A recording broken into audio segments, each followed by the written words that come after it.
Does the mic work? Oh my god, okay. I guess it works now. Oh.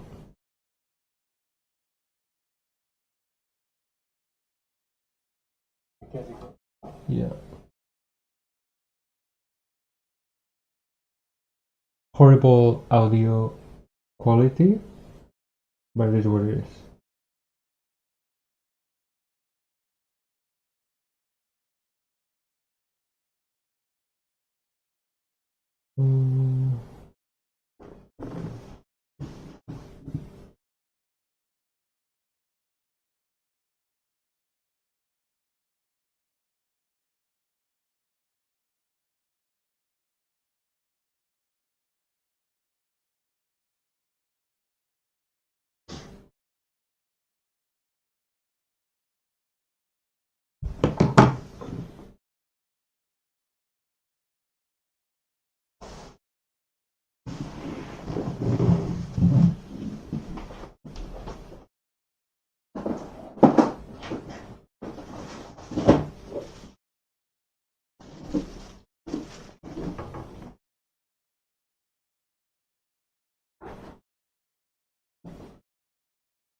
Cyberfront, wherever it is. Then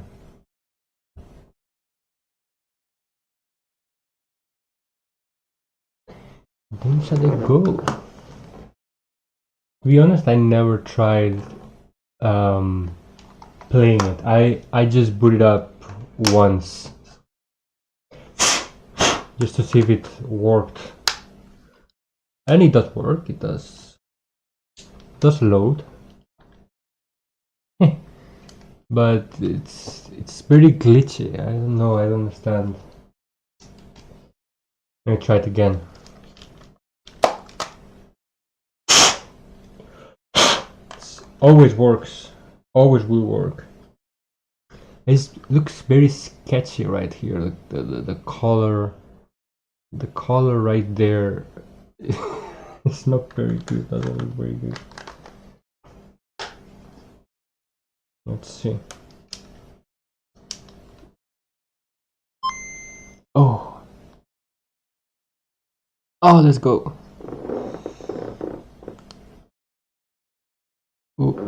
Oh, my reflection, my hair. I didn't do my hair.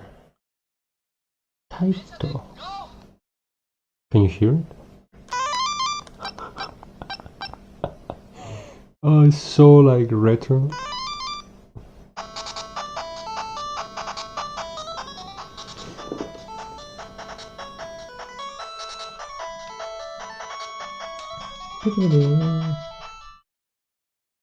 Oh my god. It's like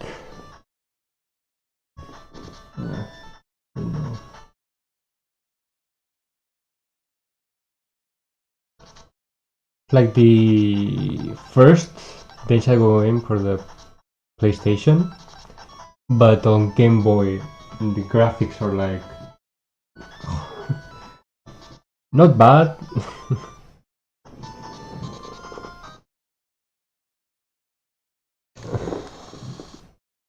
I guess I should do this. Yeah.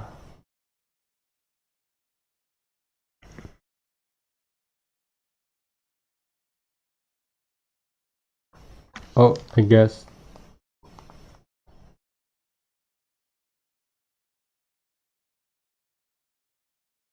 No audio? Audio broke. Oh no, it's here. They just...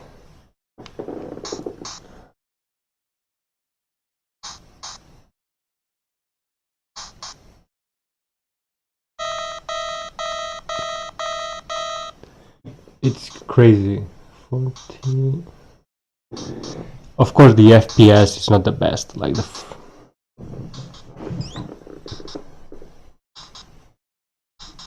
so, I'll try to do a perfect.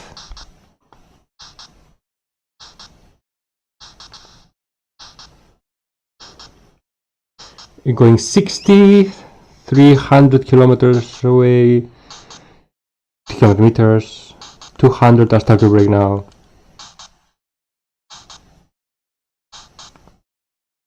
Too fast brake.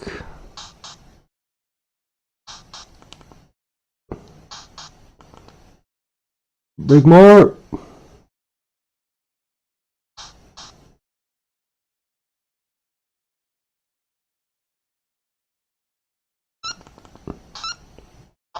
Oh my god, I did a 0 meter with 2 seconds.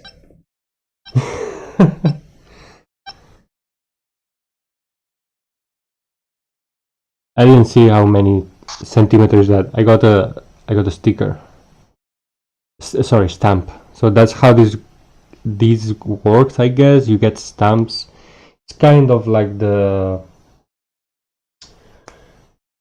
what's the name? The Sonic powered games, I guess. You get a score, of course, but you get stamps, basically. I like it. I like it.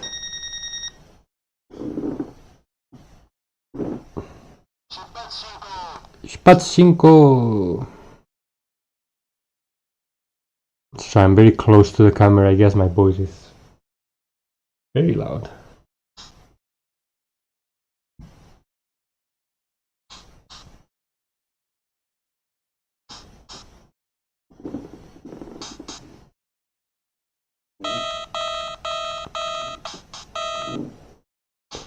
I don't remember what's the. I think there's like a 60 kilometer per hour. Oh, no, not yet. Let's go. Oh! How do you do the... okay. Spatzinko.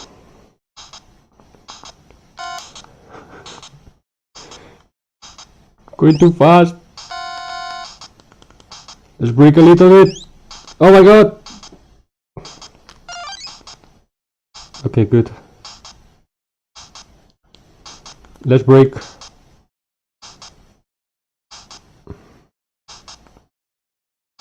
Not too much. Okay, brake more. Oh.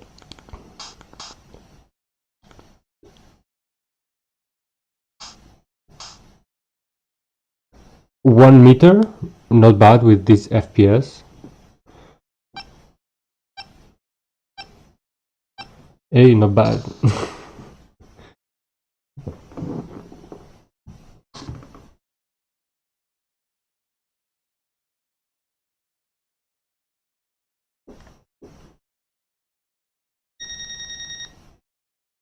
And but the voice is crazy. I think that the cartridge is not very good. Pause menu is no. Oh, you can yari also. That's not in the PlayStation. You can start over. You need the PlayStation. You need to go back to the menu, or even restart the game. Okay.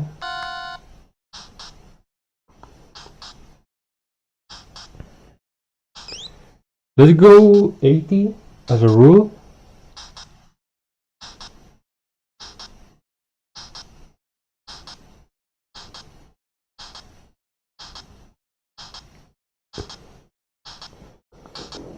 Okay. Okay.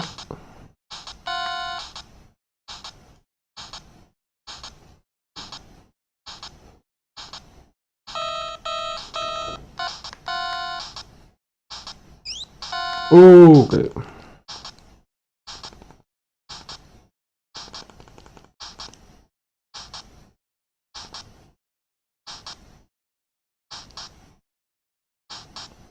We're breaking too hard? No?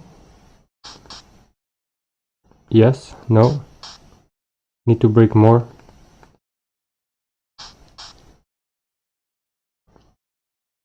Oh, break more! Oh my god, I got a 0. But I was so...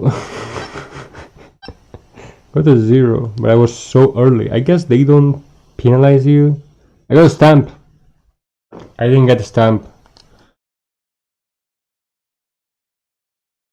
Oh, I see what they do in this game. So they basically... It says here in red, Shoryaku. So basically they like abbreviate, I don't know how to say it, but basically they abbreviate this, yeah, between these parts here. It's fine. I guess it's a Game Boy Color game. Pachinko, let's go. What are you gonna do?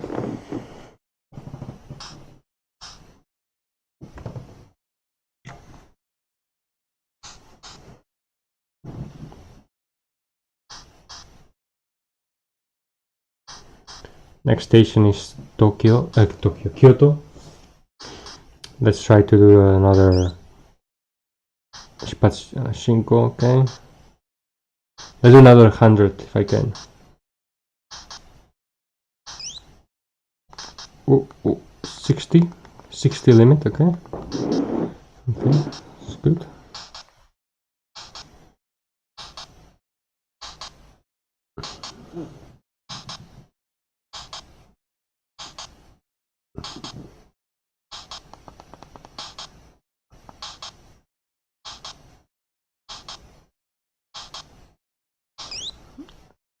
Okay, let's go 80.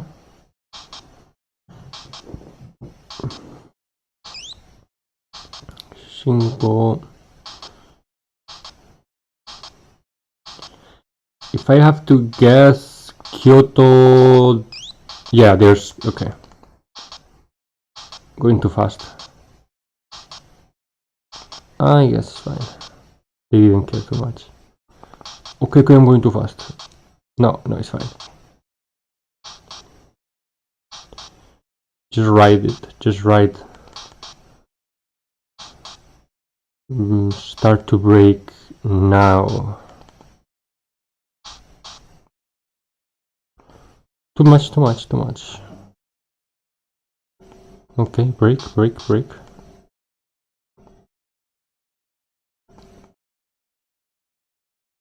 Oh, I was a meter away.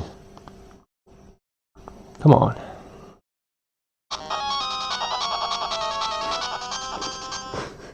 I did another 0 meters. But like one minute early.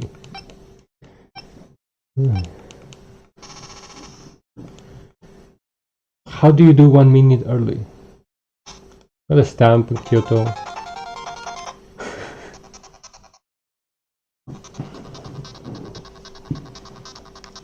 Congratulations!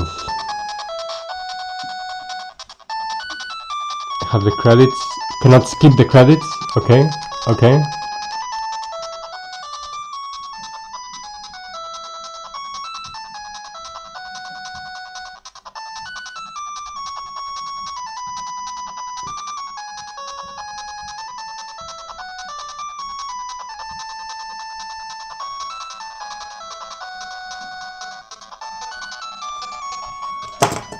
Oh no!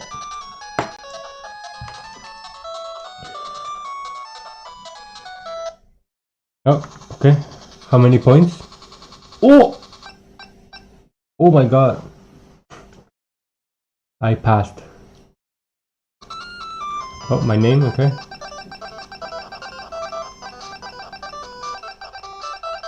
Perfect.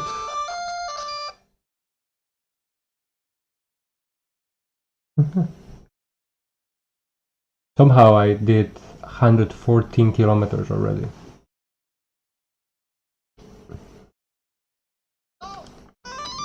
The audio is crazy cursed.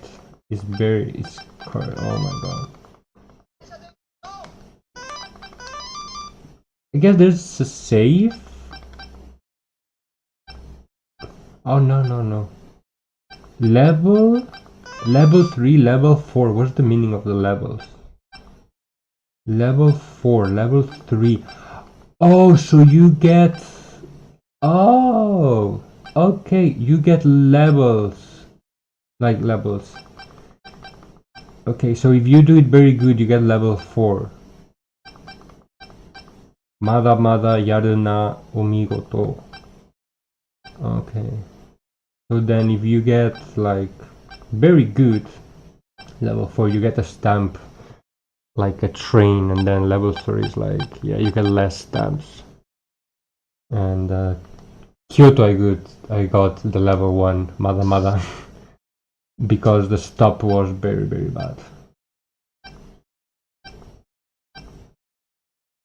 Oh my god, Yamanote is from Ebisu to Tokyo. Very long. Wow. Guess that's enough from Densha de Go. I will put it back on the place. Just to keep it safe.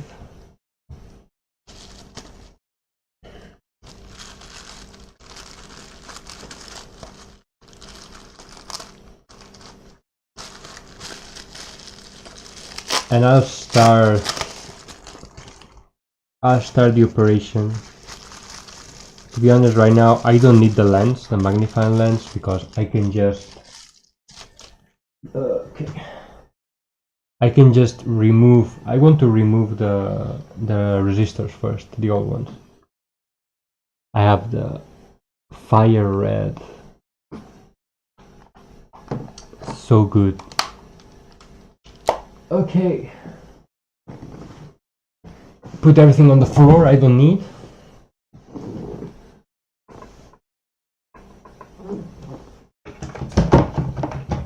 Yes. This is my first time in a long time. I didn't solder, like weld anything, and so I'm very scared about burning myself. I guess 350 volts is enough. Sorry, volts, degrees, and that's very scary. Okay, I don't need this. I have all the new resistors here. So these are 260 R4. 260 R4. I forgot.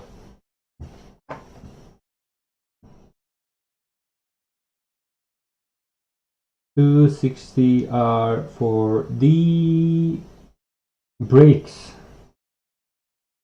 Yep. Let me see the manual. There's a guy.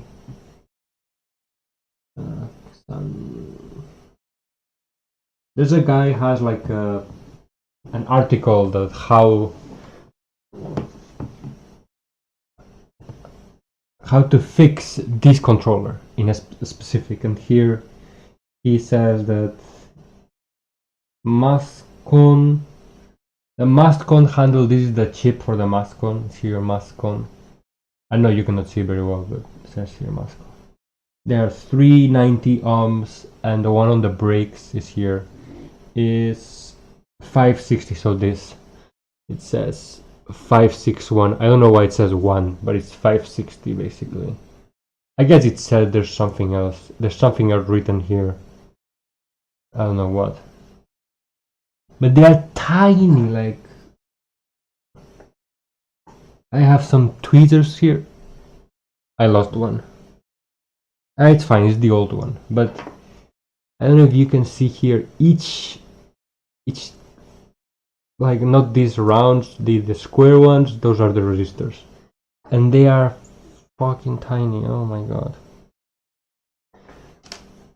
Right? Yeah, they are so tiny. I want to wait for the magnifying lens. The magnifying lens, they come with something that I can fix this in position so I can do it better. Is this hot enough? I guess we can try taking out the first resistor.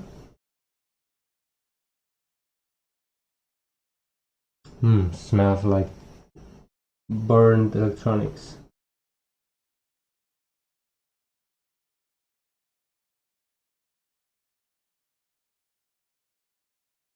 I can see some like boiling. oh, okay, it's off. It's off. Okay.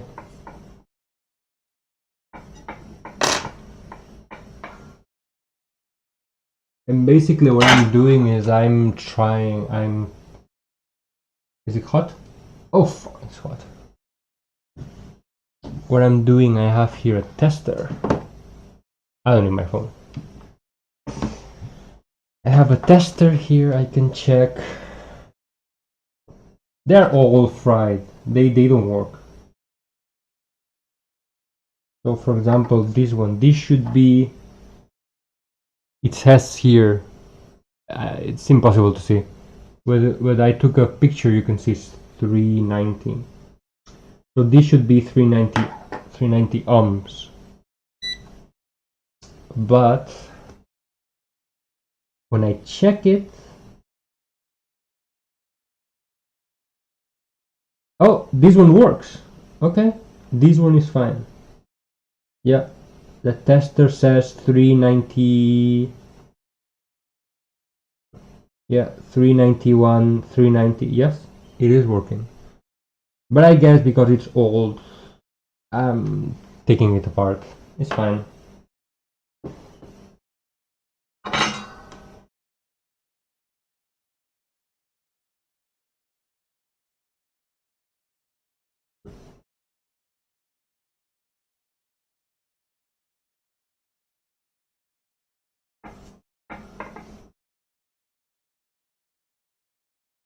Oh my god.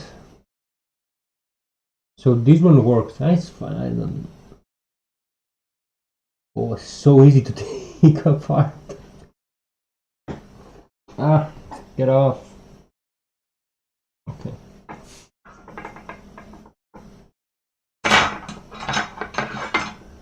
They're so easy to take down.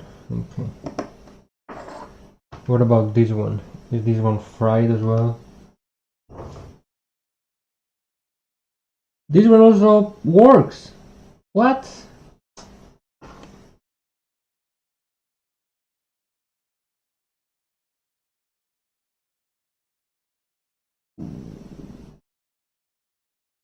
What? Oh, no, don't do that.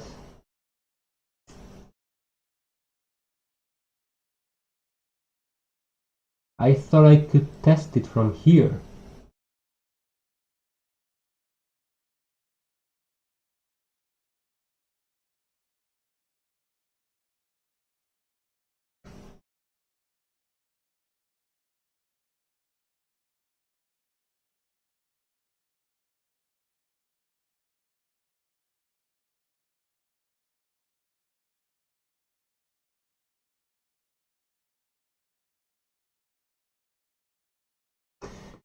The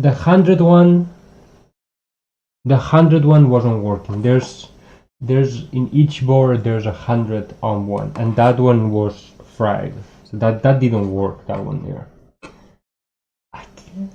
I'll change all of them, so it's fine. I just should throw these ones somewhere.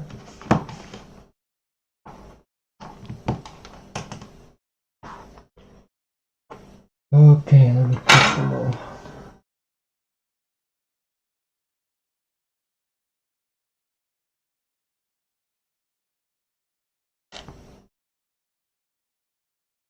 Okay. Another one.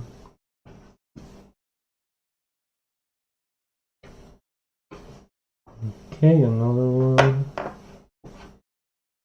So easy to take off. I'm afraid to put them on. Like it will be so easy, right? Oh, okay. I hope these fumes are not toxic.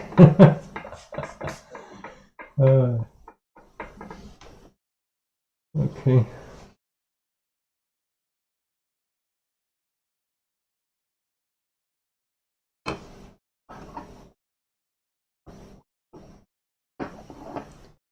I'm saying that as if I wasn't a smoker in the past.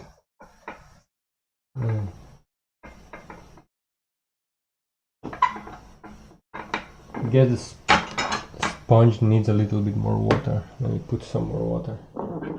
Don't tell my wife I'm using her water for the sponge.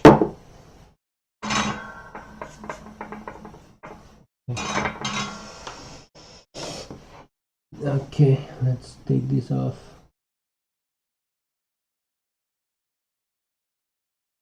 Okay, it's very easy. I'll test them as well to see if they are broken or not.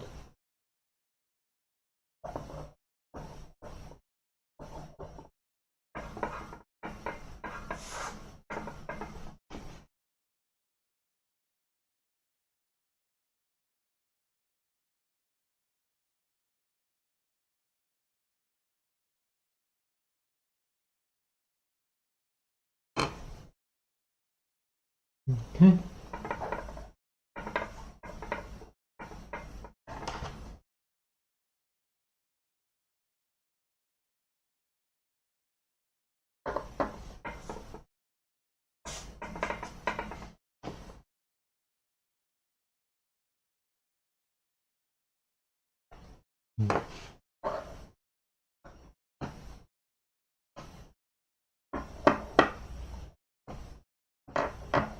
I thought this would be more difficult to do, but it's not that difficult.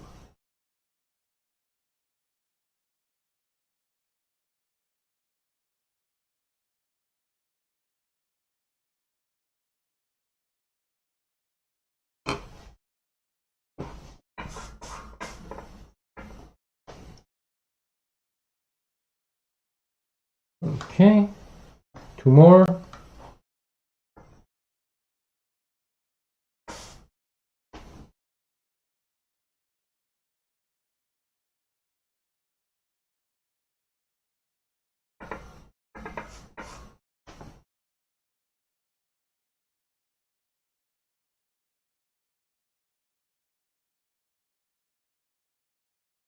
Okay, one left. Okay, easy. I'll turn this off. I'll turn this off. Okay. Let me clean it a little bit. Okay. Good.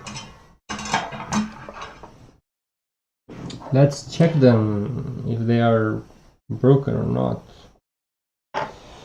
Okay.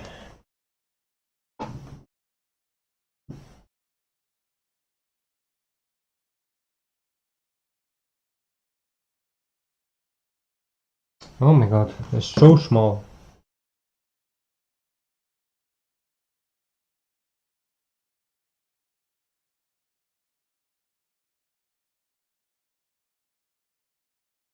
And this one is a little...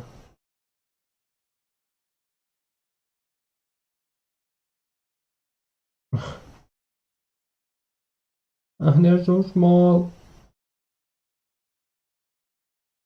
Oh, this one is also fine, okay. What about this one? This one is also okay. I guess it was the 100 one. Oh my god, okay. This one is also fine. What did I do?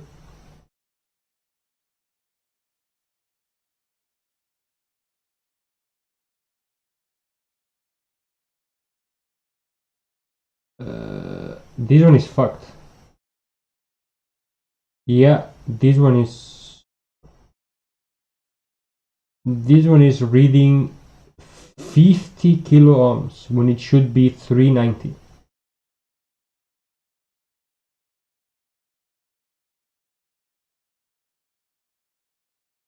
Yeah, this one is not good. Yeah, 50 kilo ohms. This one is not good. Okay, at least I found one that is not good.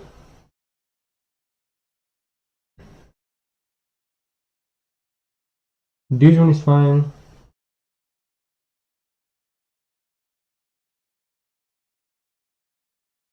This one is fine.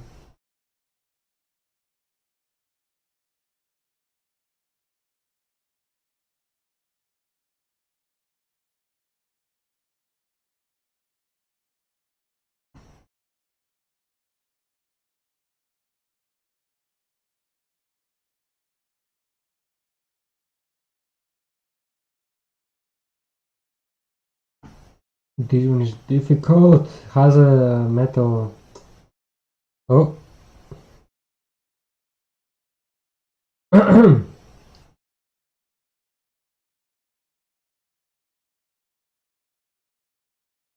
This one is fucked.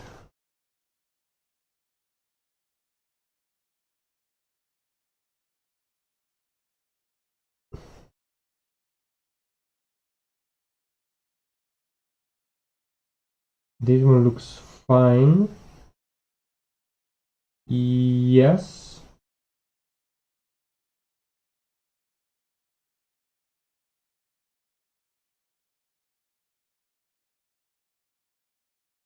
This one is not registering. Oh, it's fine. Yeah.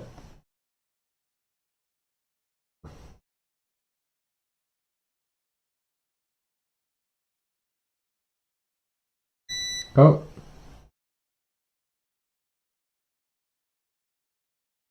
390 is good.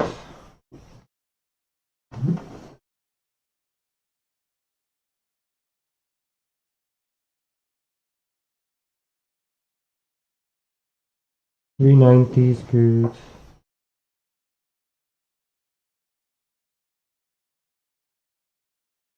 This one is not good. This one has no.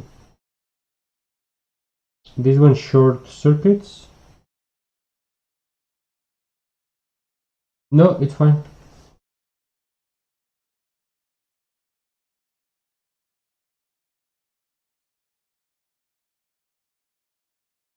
This one is what?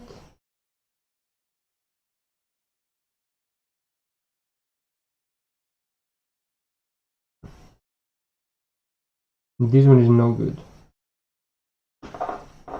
Let me check.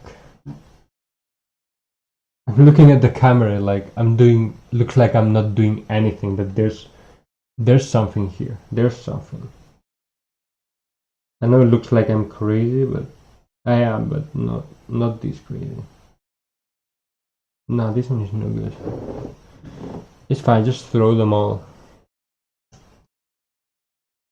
Because I don't need them. Okay, so I'll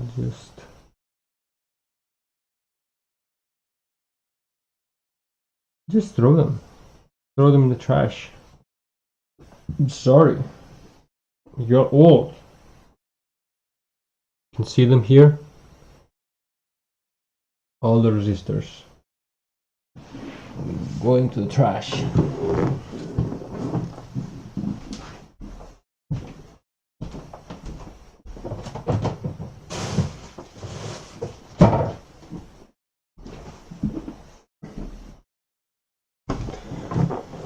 Ah, where's my magnifying glasses? I need them. Let me check Amazon again.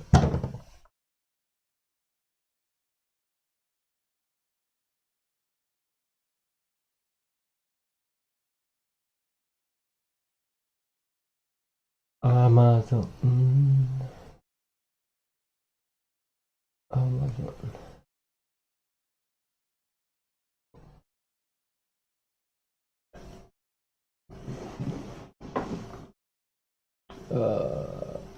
Let me me see. Chumon Rireki Honjitsu Tochaku Yote. Oh my god, can you just come now? So I don't understand one thing. I ordered two things. I ordered the soldering kit and the magnifying glass. I ordered it at the same time in the same cart. Yeah. But they didn't come together. I don't understand why.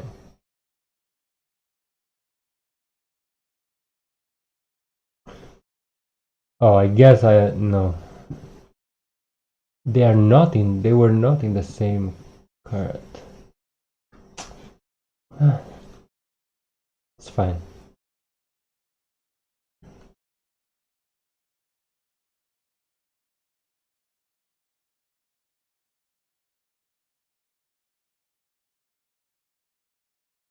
Let me move this a little to the center. Okay.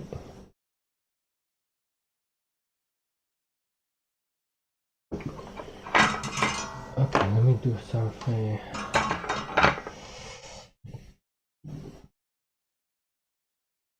Do I try this without the magnifying glass, or is it too risky?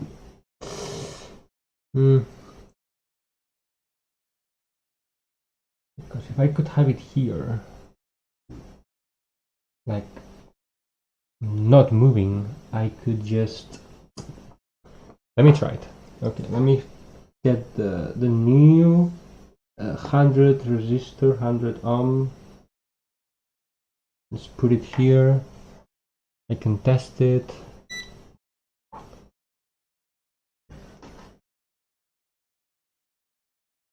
It says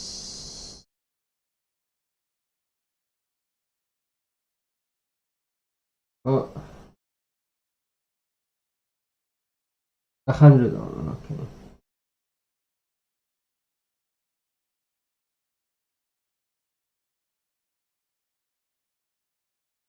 Okay. This one's good. Oh. What I need to do is just put it here. Just move it a little bit. I guess I can start in this side. Oh, I didn't turn off the soldering thing. I don't fall. Okay, put you at 350 again. I guess it works fine. And let's take some soldering thing.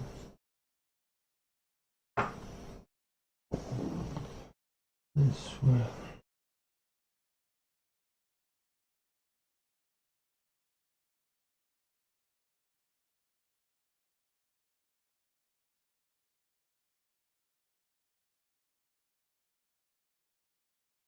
Okay. These things are very, very hot, very fast. Let's see if I can do this.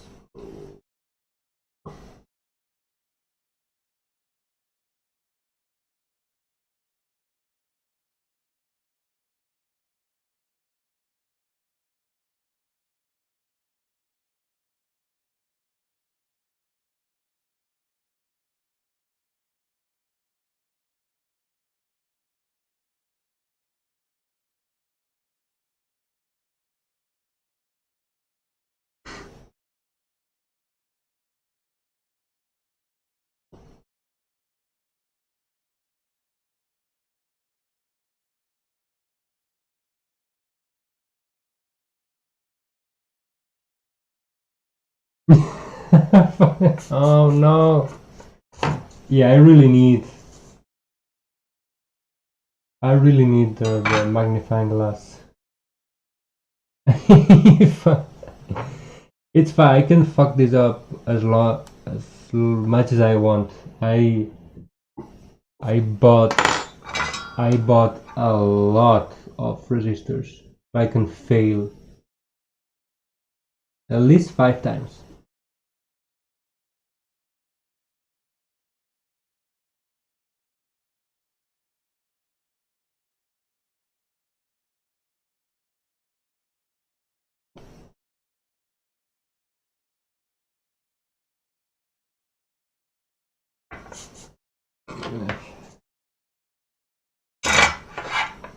Let me test something with the tester here.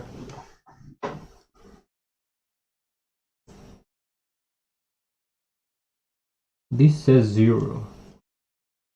This says 0. What about this?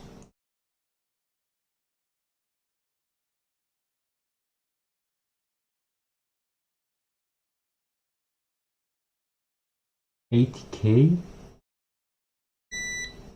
Oh, this short circuits. Okay. I guess this is directly connected, yeah? This is ground. I don't understand.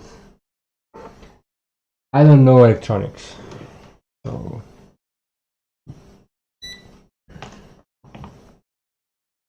yes, this resistor can go.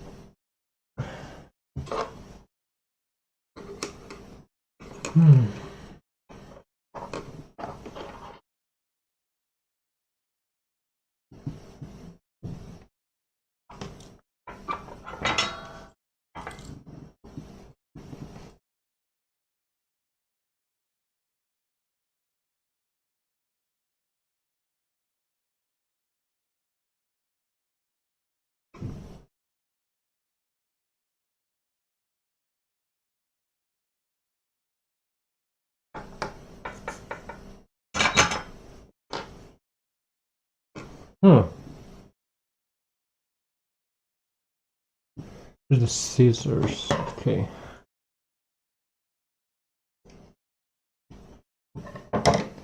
Now if I get this one here.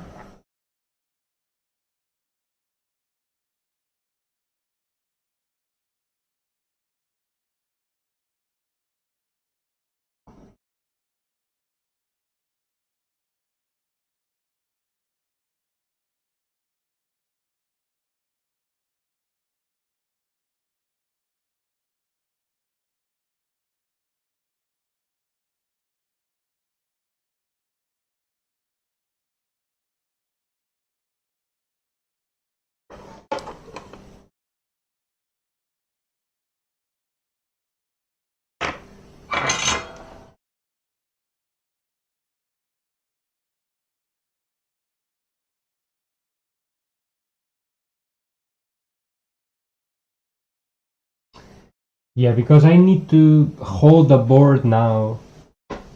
While I'm doing this, it's very difficult to move the resistor where I want it to be. And so this is making things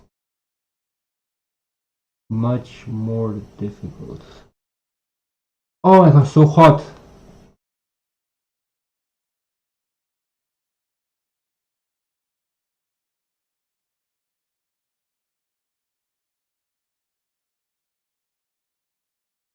Okay.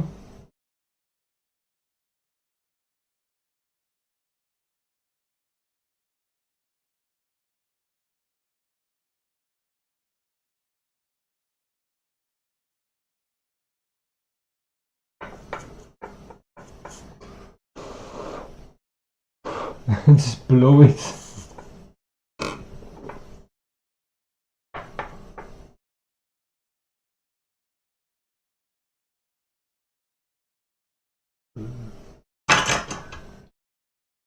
Is it good? I don't think. Let me test it. Oh my god. This cursed. This should never happen. 100. Okay. Okay. I done it. I did it. Did I did it well enough? Let me try. Let me see.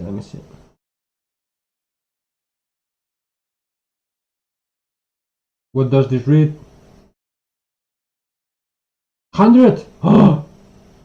Reads 110? 100? Ah, it works! Oh my god!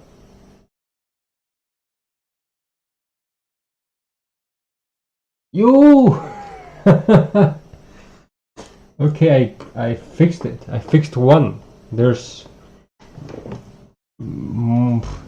like 30 to go. No, not 30, but 20 something. Oh. Okay, this was 100. Now I need 390 ones. 391. Oh. I cannot see my camera. 391. Okay, let's take one out. I didn't know they were this small. When I read about this, that I need to change the resistors, I didn't open this yet. I didn't know how big these things are or anything. I thought it would be the normal resistors that are the same size as a LED. And when I opened this, I'm like, what? To be honest, I'm happy I'm trying this. It's very cool. Very cool to try this.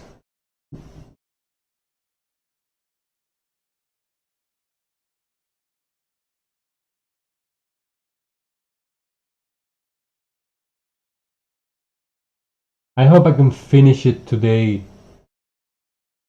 I have like 4 hours before my wife finishes work, and then I need to go pick her up. So I hope I can finish before that and play a little bit at least. If not, I'll do it at night, no problem. Okay. Here's the. Let's test this one.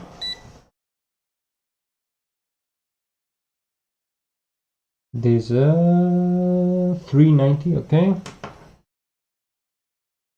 Let's put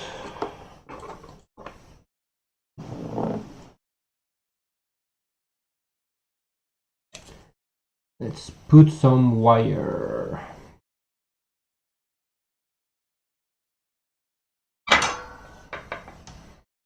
Let's put some wire.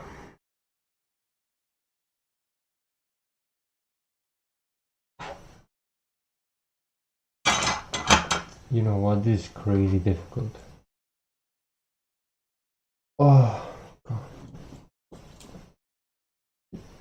Can I break the wire somehow? Can I just... Yep. I can cut it with heat. Okay.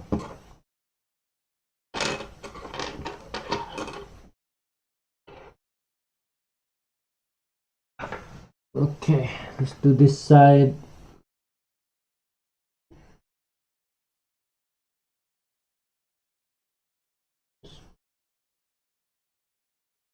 Put, oh my god, short circuiting.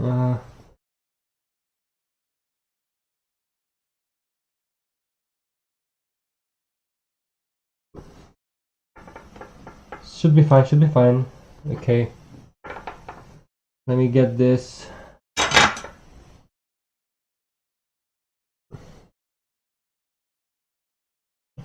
I'll do it with the left hand. Okay. Oh! Fall down. Fuck.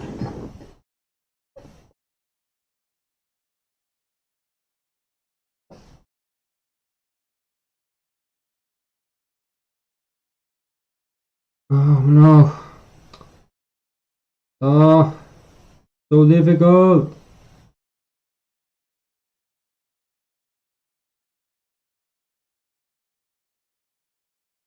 Okay.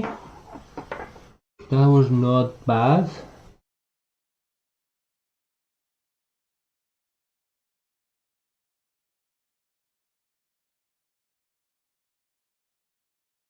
Oh no.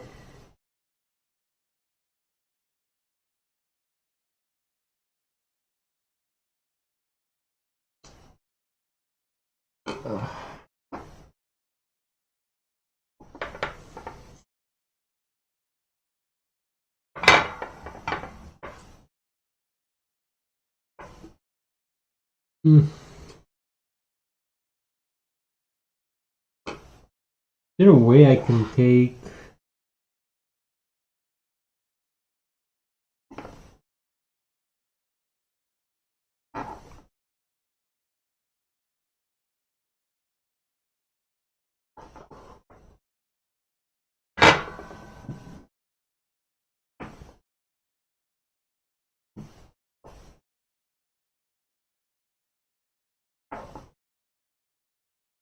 so the place I read this how to do this thing.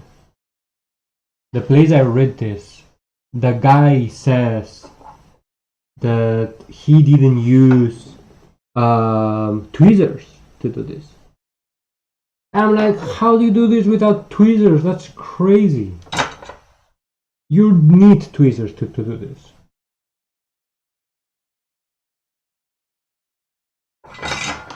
Like, this is so small. How do you do this without tweezers?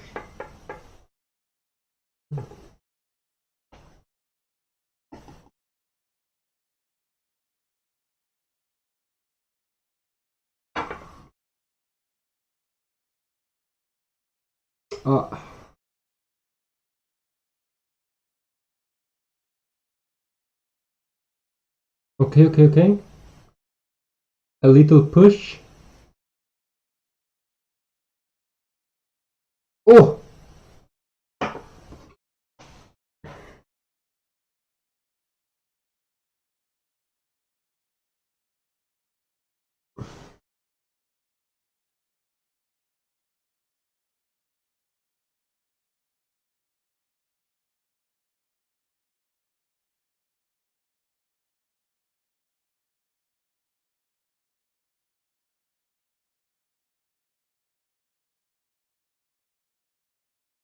Let me see.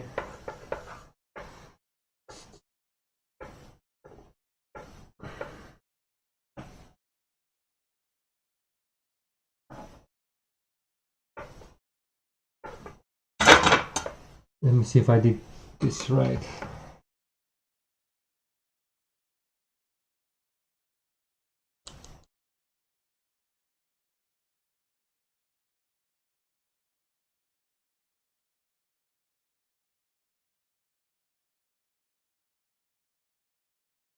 Reach 400. should be 390.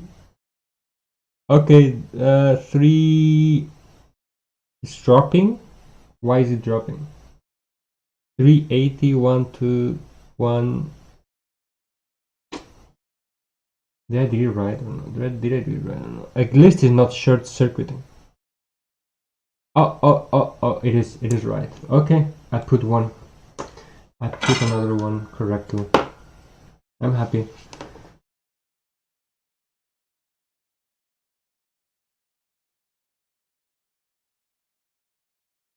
What I'm not happy with is that these things are just so small. I just blow it up and yeah. Let's check.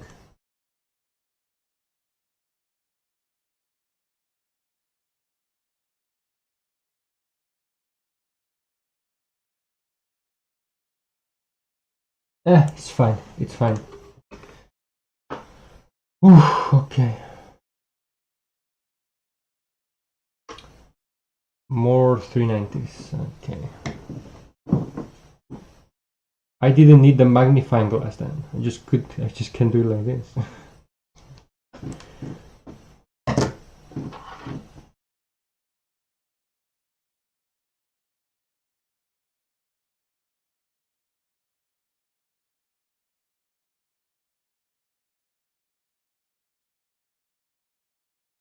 Need some music or some podcast on the background or some like internet historian. Okay.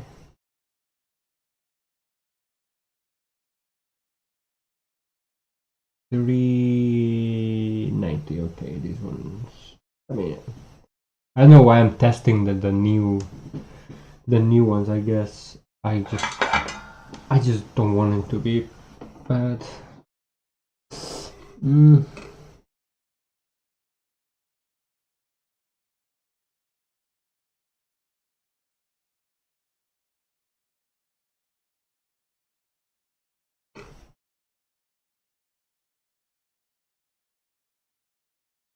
Oh.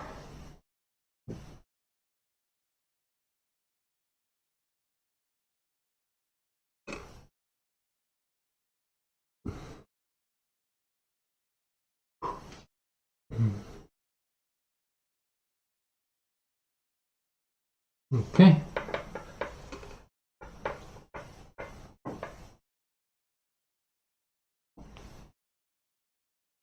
Let's get this here.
It's crazy how fast um, the metals can cool down and get hard. It's crazy. I guess that's how soldering works. If the metal didn't have this property, soldering wouldn't work. But I don't know, I just think it's crazy.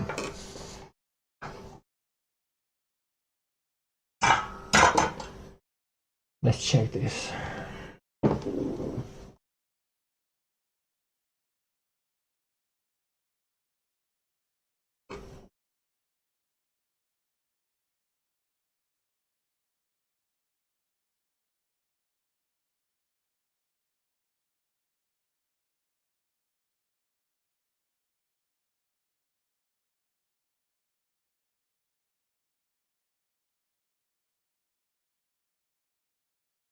I guess it's working.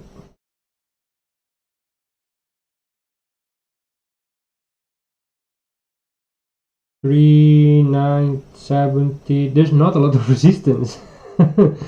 What's going on? Do they lose resistivity when you heat them up or something? I noticed the camera is looking down.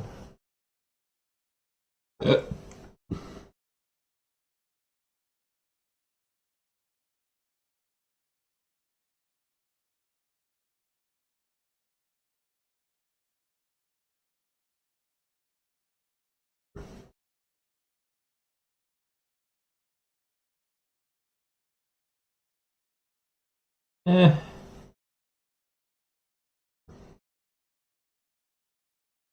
This is reads 387. That's good. What about this one?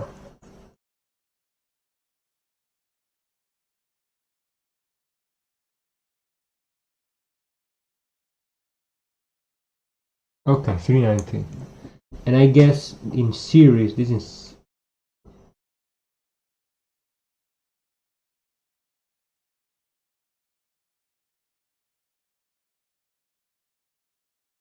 okay.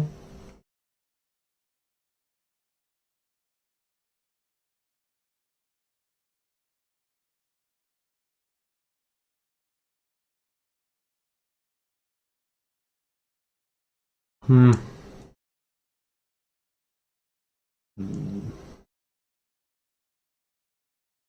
Very scared I did something wrong. But you know what? At least I tried.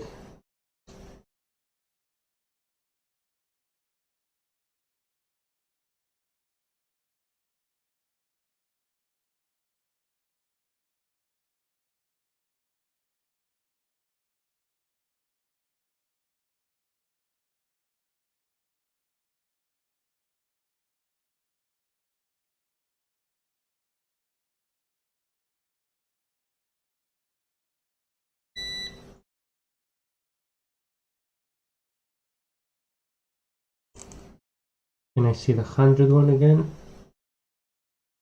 100, okay. Yeah, let's try it.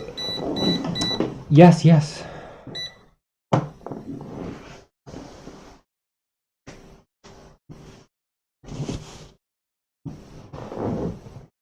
I really would like to see if I'm doing something wrong or right, but I don't know how to test it. I only have the tester, but the tester is like, so ambiguous. I put something.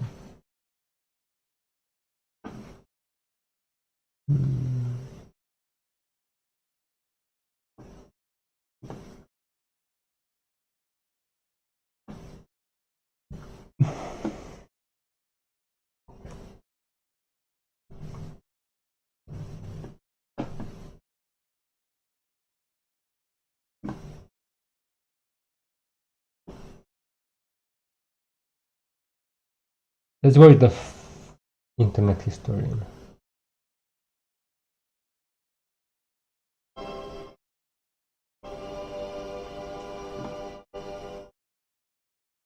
Tisk, tisk, tisk. Look at you. Uncultured. Unsophisticated. Oh my god. Middle class. No, don't speak. You'll just make me throw up. I'd say cover up with this dinner jacket, but I'm afraid that you'd get your head stuck in the sleeve and asphyxiate. Help, I'm stuck. Listen, lowball. Don't you want to be refined? Don't you want to be fancy, like moi? That's French. I don't expect you to know what it means, but I have some good news. Before this financial year ends, I have decided to make a charitable deduction. It's you, champ. For you see, I You can have premarital sex. this virus. I have made several videos, though, which will show you how to bluff your way to the inner circles. Undetected. Yes. By the time the elites find out, Neon Genesis Evangelion is psychological and intense. it will be too late. I get you in, you eat all the hors d'oeuvres, and we get out. That's the plan. And let's begin your instruction with theater, the YouTube premium of upper society. And the first section? Symphony. The first period of performance, that's called Baroque, from 1600 to 1750. This featured Bach and Vivaldi. Now there was also a guy named Giuseppe Tartini, and he was the best one of them all, because one evening he had a dream where the devil showed up and presented him with a deal. The devil would become his teacher and impart on him everything he knew about music. Yes. Once Tartini had learnt everything he could, he handed over his violin and asked the devil to play. The devil played the greatest musical piece that Tartini had ever heard. Tartini woke up with a gasp, and he tried to recreate what he had heard in the dream. And what he wrote down was his most famous piece, the best thing he had ever written. And he said, "This is shite compared to the original. This is nothing better than a tribute." And that's where you get the Tenacious D song from. He named this piece The Devil's Trill, and he claimed that the difference between his version and the version in the dream was so great that he would have smashed his violin and quit music forever had he not needed it for his job. Classical, 1750 to 1830. Mozart and Beethoven show up like da-da-da-da. Now, Beethoven was famously known for going deaf. Once that happened, everyone told him that he should just quit music forever. But he just wouldn't hear it. Anyway, there's so much I could say about these two. Romantic era. Now that's when everybody started kissing, and it's my favorite. Great piece. Mwah. Oh, you played wonderfully too. Mwah. We also enjoyed listening. Mwah. Mwah, mwah, mwah, mwah, mwah. All you need to know about this one is Chopin and Berlioz. Berlioz, however, was not getting any kisses.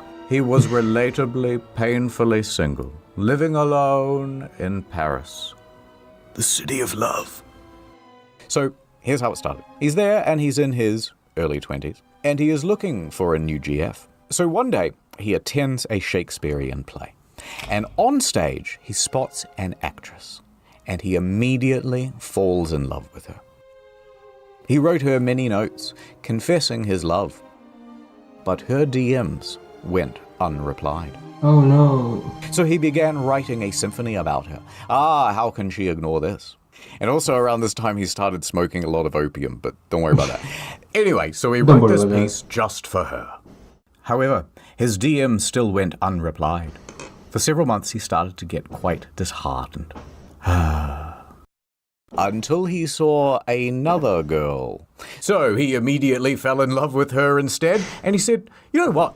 I'm going to change that symphony I wrote, so now it's about this other lady, and not about that ugly one that I didn't like anyway. This time, happily, she reciprocated, and they fell in love and were set to marry. Suddenly, what the fuck? Phones haven't been invented yet. Yes, hello, I'm busy. Oh, Rome? To study? Absolutely, I'll catch the first flight out. So Berlioz went to Rome to study music. However, while he was away, he got some news. Berlioz. I have to tell you something. Sacre bleu. Some other, more handsome musician swooped in and married his girl while he was in Rome, and they ran away together. Berlioz was furious, and he set his mind to solving the problem. I know what I'm going to do.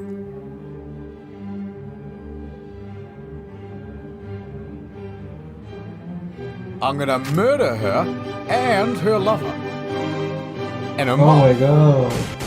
And then I'm gonna do a self-murder. Self-murder. Alright, so this gets pretty elaborate. Great. His idea is to dress up as a housemaid.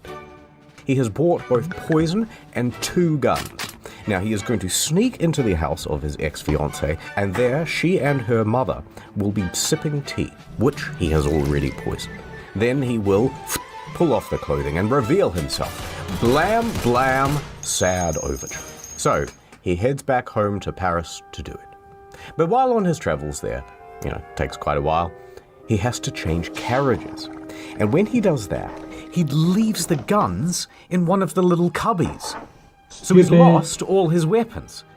What is he going to do now? Well, his next leg on the stop is Genoa, and he decides, you know what, let's just skip the murder and go straight to the finale. So he stops off in the port city of Genoa, and he's there at the side of the Mediterranean. He pauses for a moment, then he throws himself in. Now, some people see this whole thing happen, and they think he's had an accident, so they run in to try to save him. They pull him to the shore. He lived. So he has now reached his lowest point. He dejectedly continues home. He gets back to Paris, and he wallows around, feeling pretty sorry for himself. But he decides, you know what? I may as well do what I do best in times of trouble. Smoke a lot of opium. And while I do that, I shall write a symphony. Although I ain't gonna name it after that hoe who stole my heart. And so he went back to work. But here's the thing. It was the greatest piece he had ever written, and it premiered to a huge crowd. And you know what? It was a smash hit. #1 on iTunes. But then, and here's a bloody plot twist. Remember the first girl? Well, she attended that concert, and she realized that Berlioz was a genius. And then she wrote a letter to your boy saying how good your bloody symphony was, and sorry about not replying, I just put my phone down and got super busy or whatever. By the way, I love you. And so Berlioz goes, well, I love you too. And a year later, they were married. There's a beautiful moral of the story. See, fellas, don't jump in the Mediterranean. Anyway, a few years later they got divorced, because weirdly, he cheated on his wife with the housemaid. Not that one, a different one. But then he married that housemaid. Hooray! But then when he died later on, for some reason, he gets buried with both of them. It's kind of strange. But moving on to the Impressionist musicians. Now that's Claude de what now? Claude de what? You know what, you'd better go to ad time. Alright guys, welcome back to the Nord stream. Today we're playing Assassin's Creed 3. Chat, come on, chat. Hey, everyone's spamming Nord in the chat. Whoa, a new follower! Hey, welcome to the Dream Team Sub Cream. Thank you so much for great to see. Oh, unfollowed. Sorry guys, the cleaners are here. Sorry, just ignore the mess. I haven't cleaned up these bottles yet. No, it's just tea. It's just tea. I stream for 10 hours a day, and it's like the algorithm is against me or something. How come everyone is watching Asmon's stream, and I'm not getting any new followers? I'm playing the games. What more do you want me to do? Just a quick word from the sponsor. NordVPN is the VPN that you can trust. So go to nordvpn.com/internethistorian for a huge deal on a 2-year plan plus 4 bonus months for free, plus a 30-day money-back guarantee. My God. Today we are gonna be watching the new Snow White movie. I love the intro. Oh, I love seeing that Disney logo. That's brilliant. That's brilliant. Guys, I'm just gonna get up and get some food. I'll be back in a minute.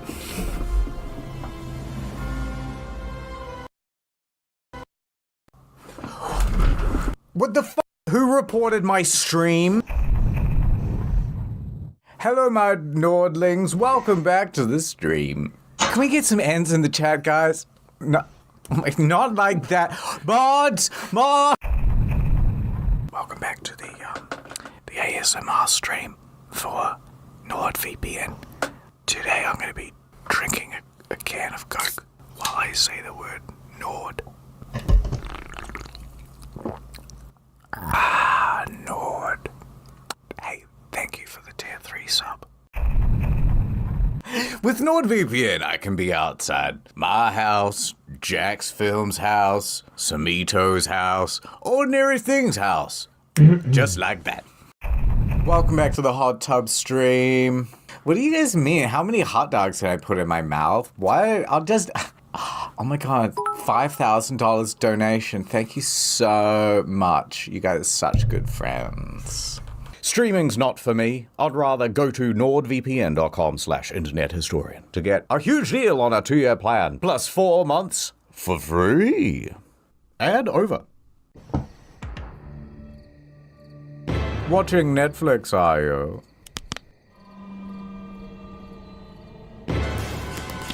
All tucked in with a 3-hour essay on Good Game Good, and here's why. Fallout New Vegas is actually the only base Bethesda game. Turn that off.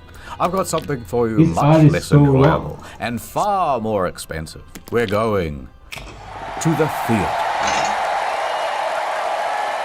Theater, from the ancient Greek theatron, the most dramatic of the Transformers. It means a place for viewing. Here's a Roman theatre. They were quite simple back then. You have the stage, the auditorium, and the vomitorium.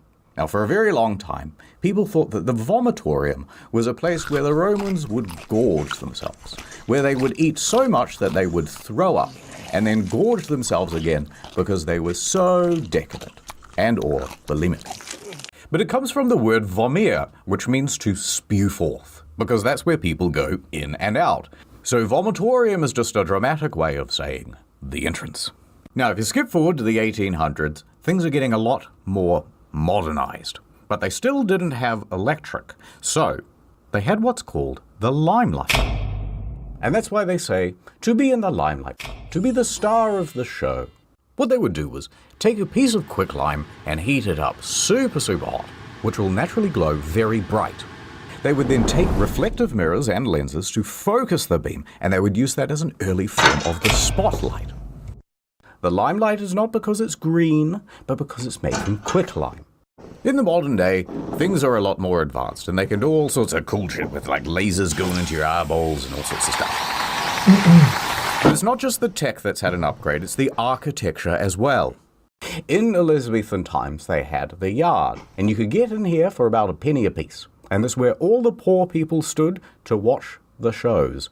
It's like when you go to Oppenheimer and you end up with the worst seats in the IMAX theater, right? But thankfully, in modern times, we have fixed that problem. We kicked out all the poor people and we sunk the floor down low and put in an orchestra pit. Now, these things are usually 6 to 12 feet deep, so they're not obstructing the audience's view. But having a giant hole at the end of a stage is quite dangerous. So usually they put a big net there as well. And yet, a lot of people still get pitted. Like a lot of people.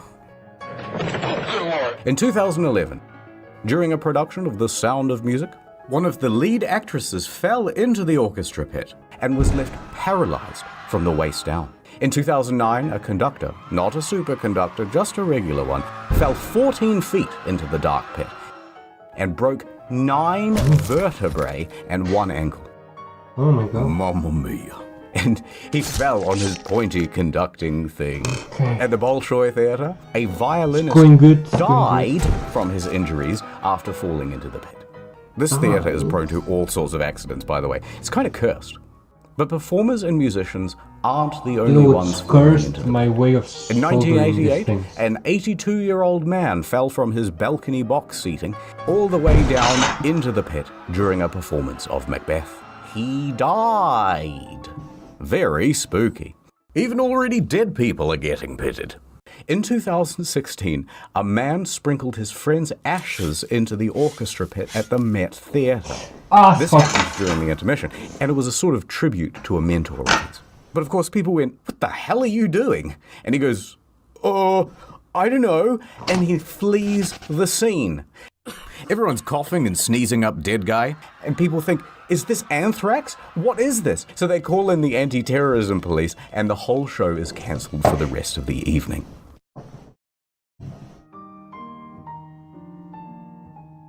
A quick intermission. Or is it? Ooh, fiddle-tee-dee, I am the trap master. Not like that. Do not ask me to reveal my secrets, woman. I have dedicated my life to the mysteries of the theater. Ah, the theater. She has so many enigmatic traps. Let us start with the most simple, yet devious. The wall trap. It allows the actor to walk directly into the set piece. Ah, where did he go? Nobody knows. Cast your eyes over here to the genie trap. Now the victim stands on this dumbwaiter, and a counterweight launches their hapless body up onto the stage. Whoosh! In the olden days, this circle of flaps would sometimes go on top, and then that would make the whole thing just one way. Now, back when they made this thing, they didn't have hydraulics. So instead, they'd have like 6 stagehands pulling as fast as they could. And sometimes it would go totally wonky, or it wouldn't open properly, or they'd only get about halfway through. Oh, well, I guess that's it. There's only 2. Wrong! This is the vampire trap. And if I want to come back up again, This is called the sunroof trap. Very cool. Watch out for the closing doors on this one. We managed to trap Spider-Man's foot back into production in 2013.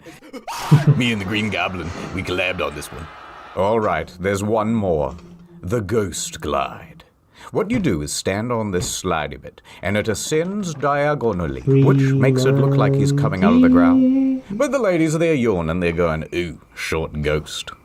But then, 5 foot, 5 foot 1, 5 foot 2, all the ladies are turning their heads now, 5 foot 3, 5 foot 4, 5 foot 5. All the ladies are loving it. Now, I bet you're wondering, what happens to the actors when they go down these traps? Are they dead and gone forever? Yes, sometimes. In 1888, Frederick Federici was playing the role of Mephistopheles in Faust at the Princess Theatre in Melbourne. As he descended the trap at the end of the play, goodbye everybody, goodbye, he had a heart attack and died. Never seen again. So as you can imagine, with this many deaths, the theatre has become a highly haunted place. Oh yes. In fact, sometimes you can put your ear right up to the wall and you can hear 2 male ghosts wrestling. Can't fake that. Ah, another ghost hole. Don't look inside. I did once. Almost went blind. That's why I wear the mask. Anyway, because of all the ghosts, the theatres do whatever they can to keep the spirits happy. See this? It's called a ghost light. When everything is closed, it is kept on always. Kept on for the ghosts, so that they don't, bump their shins in the dark or whatever. At the Palace Theatre in London, there has been some ghostly activity.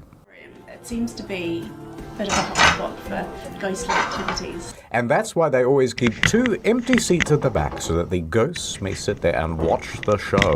So that's why we traditionally kept a couple of seats off sale for the ghosts. However, Harry Potter is so popular that we sell those seats now. Oh. Also, most theatres close for 1 day per week. And on those days, the ghosts are left to perform for each other in their own shows. Which they like, we think. I was worried about my own vagina. Oh, finally, the vagina monologues. A culture of other vaginas. You know, I wasn't always part of the elite. In fact, from a very young age, I grew up in an orphanage. No, my parents weren't dead. Rent in that building was just really cheap. But my parents showed me no affection. And as soon as they could, they sent me off to boarding school. But boards were always their passion, not mine. I tried to run away, but they caught me. And boy, did they throw the book at me. Alas, I did not dodge in time. I spent the next few years in a coma. A Native American town, Pueblo, Acoma. And the people there taught me how to read American. They also had a local library, and I spent my days buried in books, learning as much as I could about the arts. And once someone noticed me buried under those books and they rescued me, I knew I wanted to teach default character presets like yourselves, all about Shakespeare. Editor's note, I started Googling Shakespeare and I got kind of distracted, so, I don't know, here's a WAV file. You can do something with this. Put him in like a classroom or something. Alright, attention, everybody, I am your new teacher. You are a bunch of troubled inner city youths. All you know is shoot gun, fail test, and crime. But I'm here to teach you that actually, books and reading and stuff are actually pretty epic after all. Now, the earliest known written language is what, Mr. Single Parent Household? I don't know, teach, but you're never gonna get through to me. Oh, really? Well, what if I go back in time? Back in time. In the long, long ago, very few could read. But to be fair, most of the written languages were kinda shit. This is cuneiform, the very first written language, and it has far too much punctuation. Then eventually came along the Egyptians, and they invented emojis, but they would call them hieroglyphs. Anyway, the typical written thing would go like this. Message for you, sir. Big bird, man with stick, man sitting, circle. Oh, more bills. Eventually that became quite annoying, so the Phoenicians, who were a kind of Lebanese, very progressive especially for those days, now they came up with a better idea. They started going, hey, that sounds a bit like an A. Buh. That sounds a bit like a B. Cool. And so on, until we had a proto-form of the alphabet.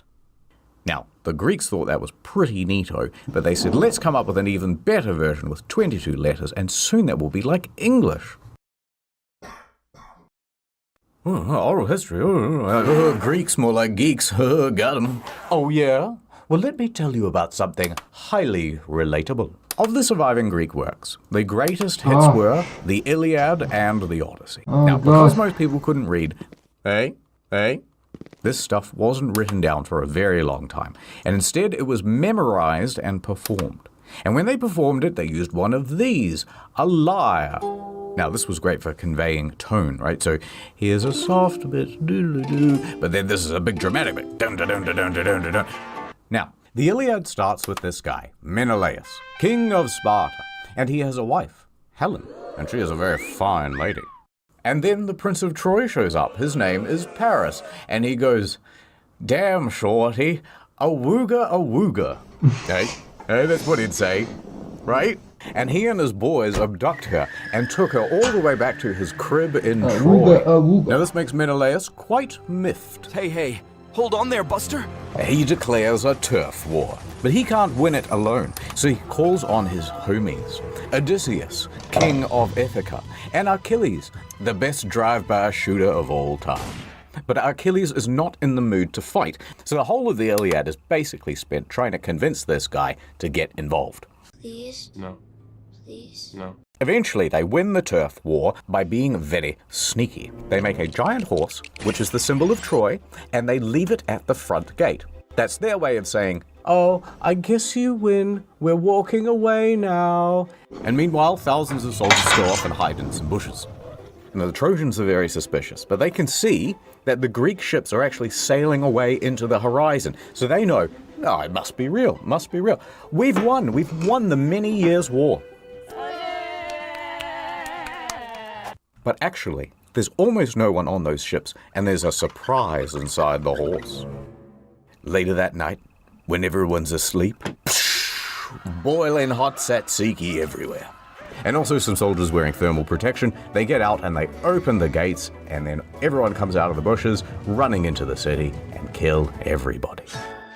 After they win the war, Odysseus heads back home to Ithaca. However, on his way, he starts making beef with Poseidon, god of the sea. And Poseidon is mad at the disrespect, so he sends Odysseus on a long-ass detour, and that detour is the story of the Odyssey. Pretty epic, right, kids?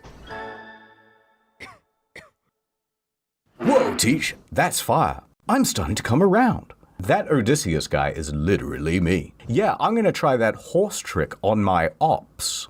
Homer, from Homer's Odyssey, is not a character in the story.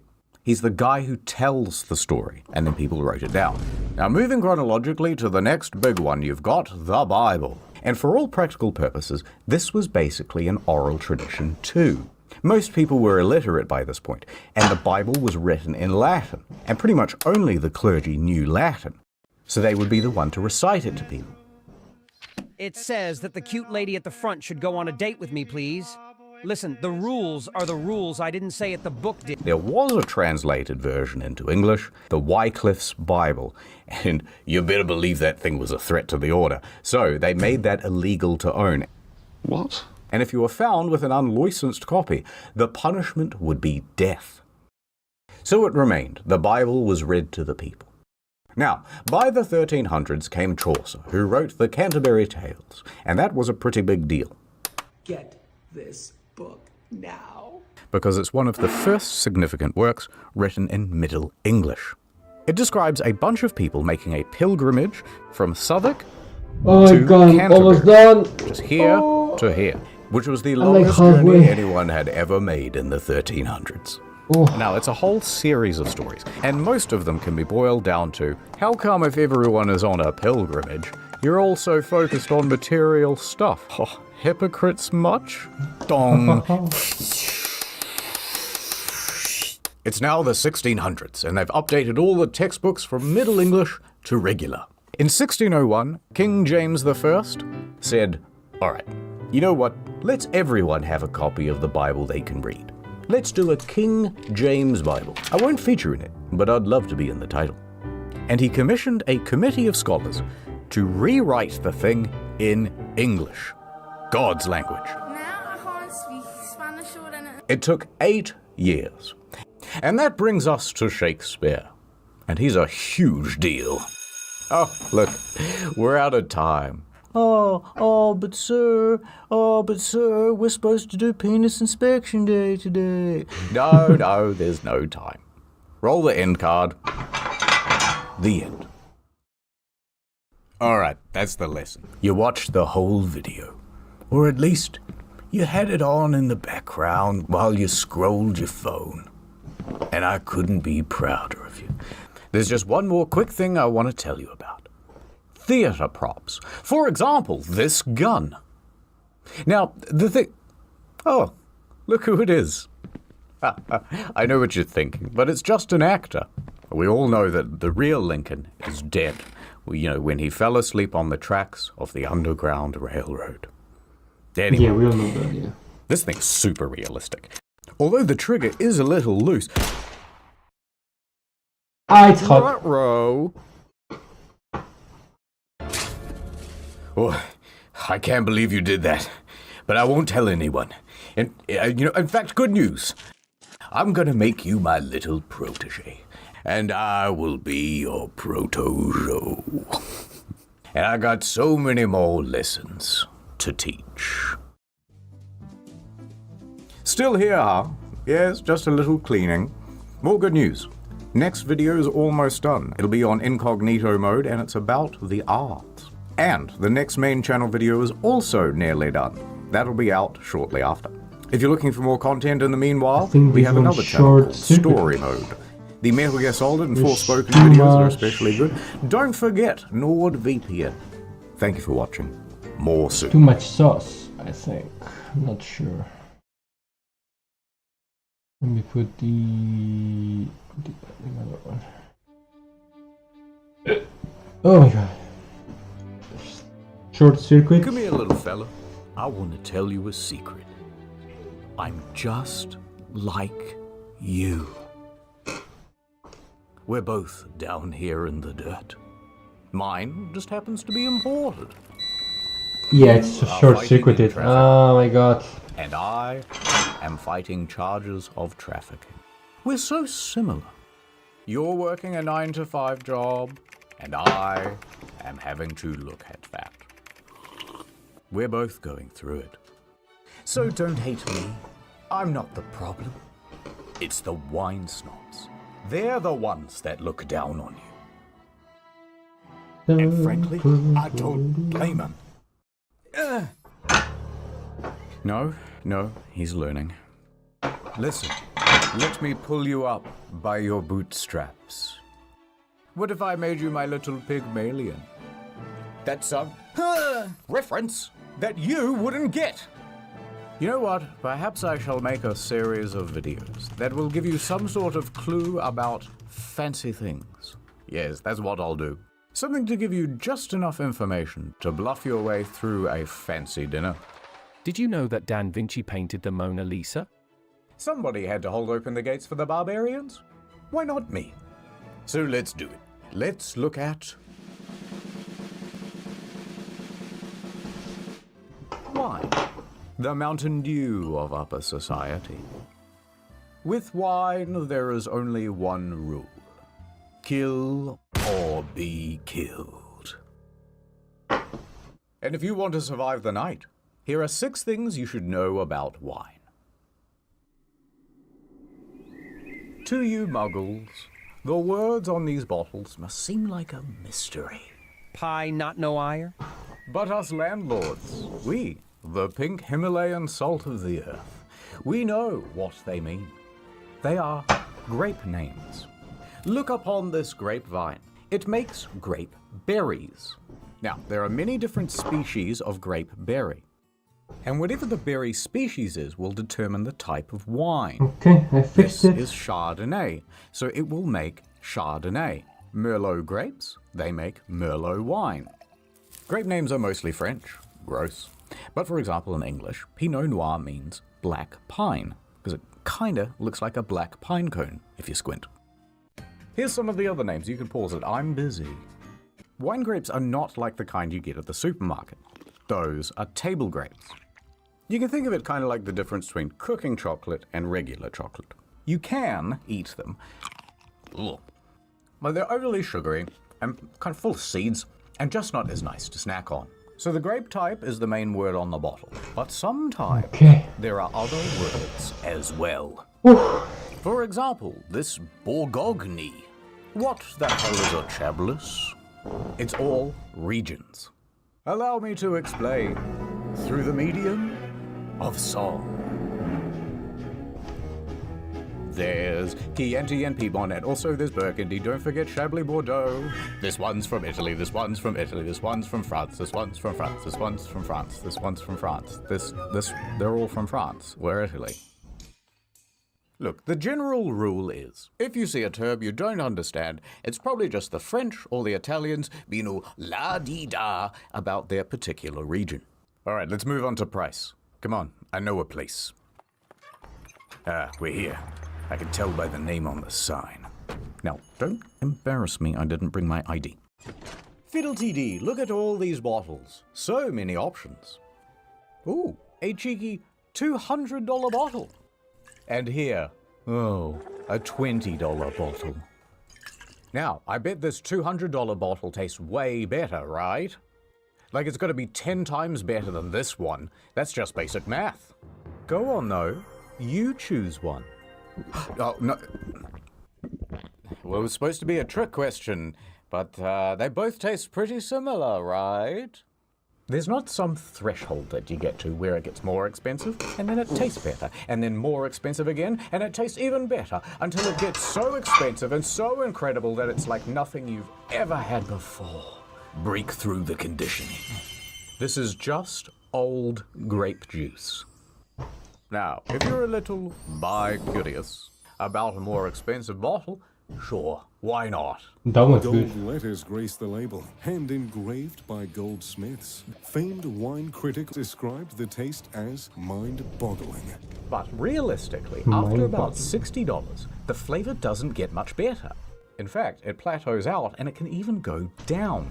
The best quality to price ratio is all the way over here, much lower, about 20 bucks. That's how much you should spend on a bottle of wine.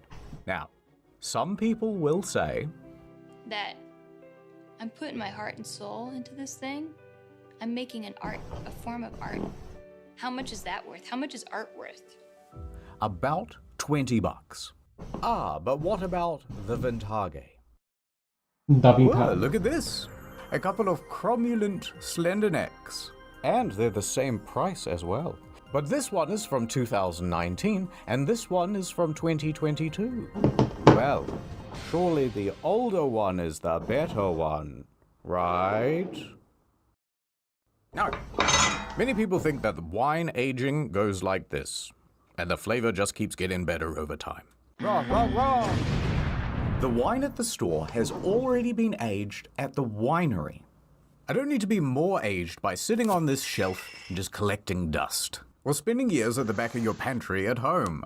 If I'm for sale, I'm ready to be consumed. I'm ready to have your hot lips wrapped around me. In fact, the general rule goes a corked bottle should be drunk within 5 years, and a capped bottle within 1 year. Come, there's more. Let's pretend I am a waiter at a restaurant. You happen to be wearing a shirt, and so I have mistaken you as a paying customer. As a waiter, the first thing I will press you about will be food pairings. White wine with fish? A Merlot with pork? Well, kid, I'm gonna have to pair this truth nugget with something you don't want to hear. The food pairing doesn't really matter. It's all completely subjective. It's cuisine by horoscope.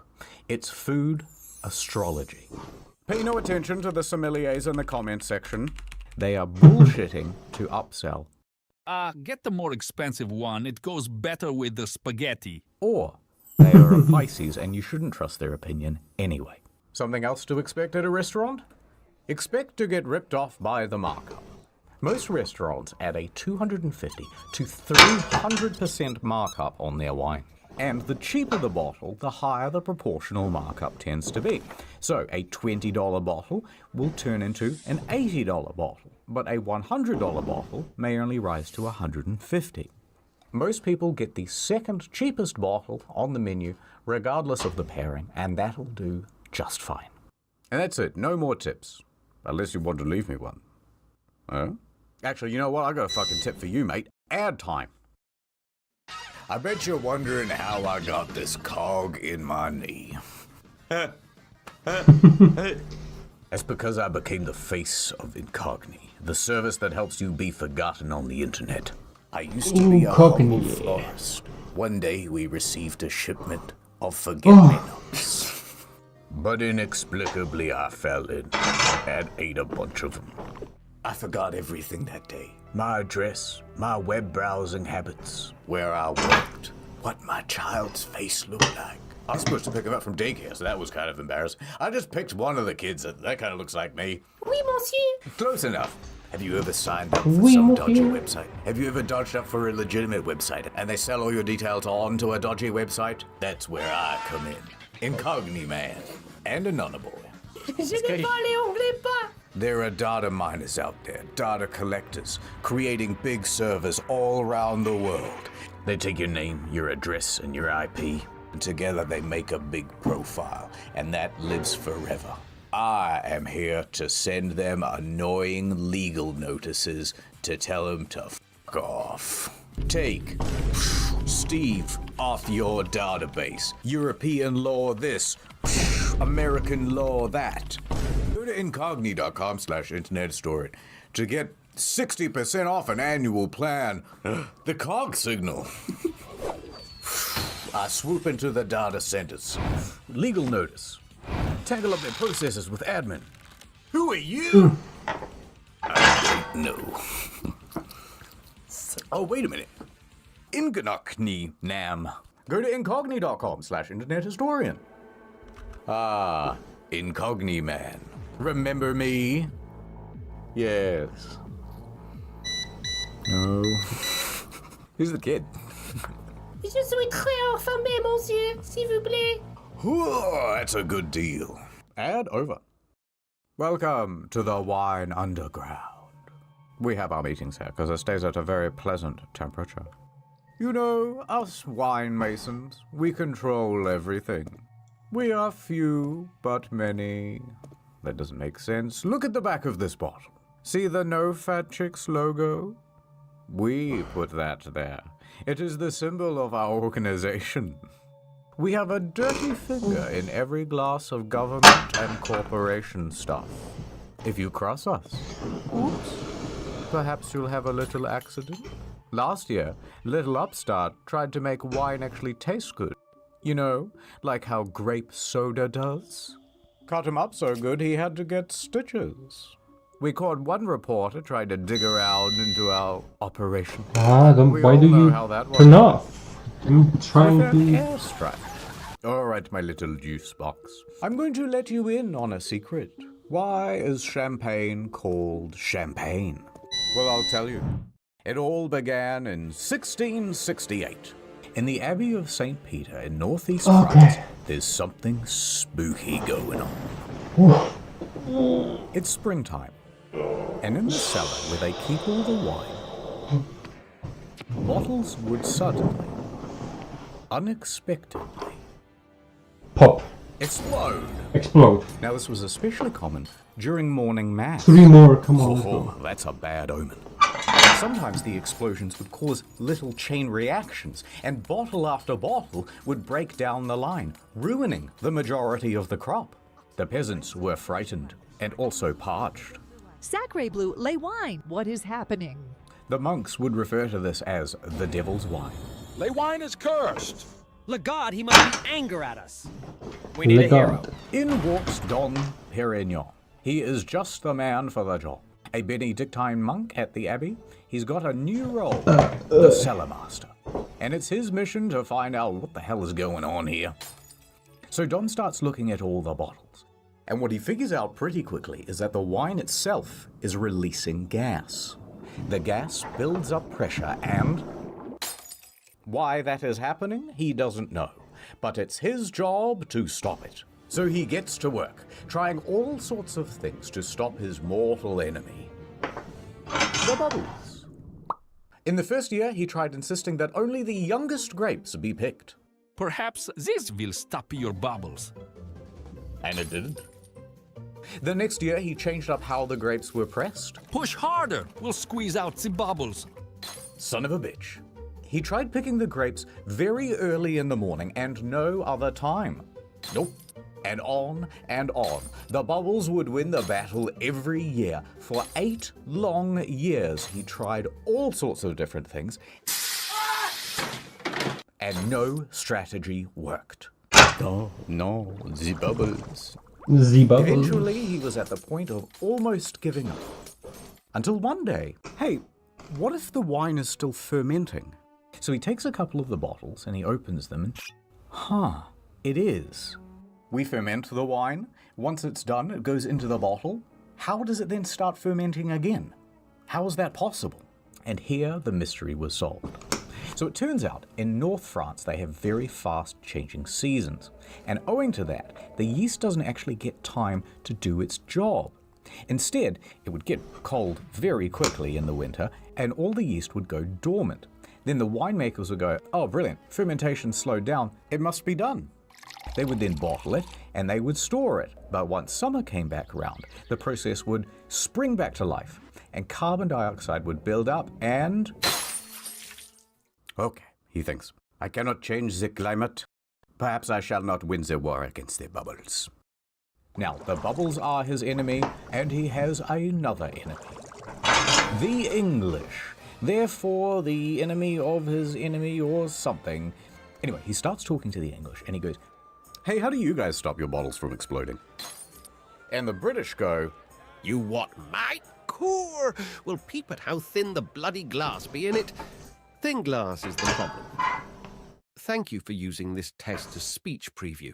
For a paid version, please go... See, the English have created new coal-fired bottles with much thicker glass. Then they put a cork in the top, and it allows them to make very foamy beer. That's right, he could just use thicker bottles and won't have to worry about stopping the bubbles at all.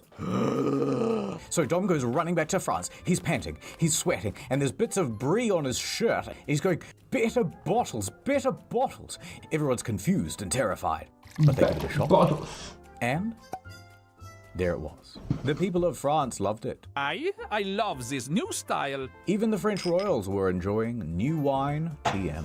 They even started adding extra yeast and sugar to really get the bubbles going. And so Dom Perignon had created what we call today champagne. Now, there's a 19th century marketing campaign that says the moment he uncorked his champagne for the first time, he tried it and said, come quickly, I am tasting the stars. But that's actually a myth. He never really said that. But there's still a problem. And this one, Dom cannot fix. The pulp. If you bottle wine while it's still fermenting, so that you can keep the bubbles in, you're also trapping in a bunch of dead yeast and debris and gross particles too. Also, it's all cloudy. No, we want it clear. We want it crystal looking. How will we ever solve this problem? Dom dies. 1805, in walks Madame Clicquot. She's just the man for the job. I'm also French. I have come to remove all the little beats. I will clench my teeth together and go pitu back into the bottle. Now, Madame Clicquot was a very shrewd lady. Her husband died when she was in her early 20s. My husband is dead. Lol. And part of the estate she was bequeathed included a winery. She immediately got to work, making it into a successful business. I shall invent a process called lay riddling. Here's what you do, right? You put these bottles on a rack at a 35-degree angle with the top facing down.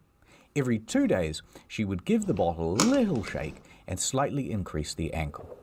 After 8 to 10 weeks, all of the sediment would come to rest in the neck of the bottle. All right, quick tangent. Did you know that when you increase the salt concentration in water, you can drop its temperature down much lower without it freezing? Tangent over. So she takes this sub-zero salt water and dips the neck of the bottle in there, then lets it sit until the neck freezes. Now you have a sort of frozen cork filled with all of the gross pulp, and then you simply pop off the top. And the whole thing goes shooting out as a fun prank for your friends and family. Then they add in a little more extra base wine and sugar and leave it to age. And with that, Clicquot has just created a clear, sparkling wine. And that is Ridley. And Madame Clicquot is... the Riddler. So Dom Perignon and Madame Clicquot are both credited as the godfather and godmother of champagne. Today, the Dom and Clique brands are owned by LVMH, the same parent company that owns Louis Vuitton, Tag Heuer, Tiffany & Co., Hennessy. Actually, pretty much every luxury brand. But why is it called champagne? Well, that's because it comes from the Champagne region, you dummy. And anything else with bubbles is just sparkling wine.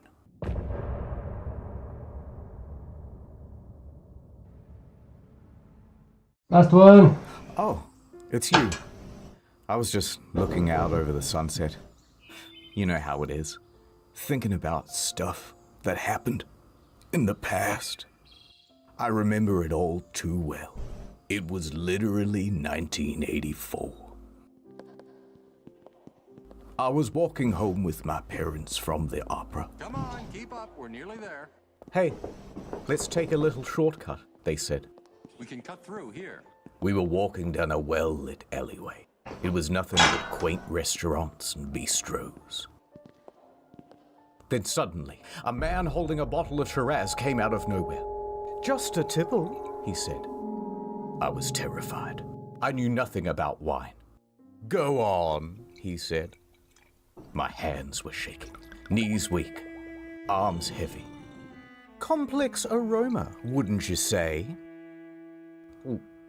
Very good tannins. Oh, really? Yep. What's a tannin? I don't know. My parents died from embarrassment right there on the spot. Mommy! I'm sorry, Daddy. Just a tipple.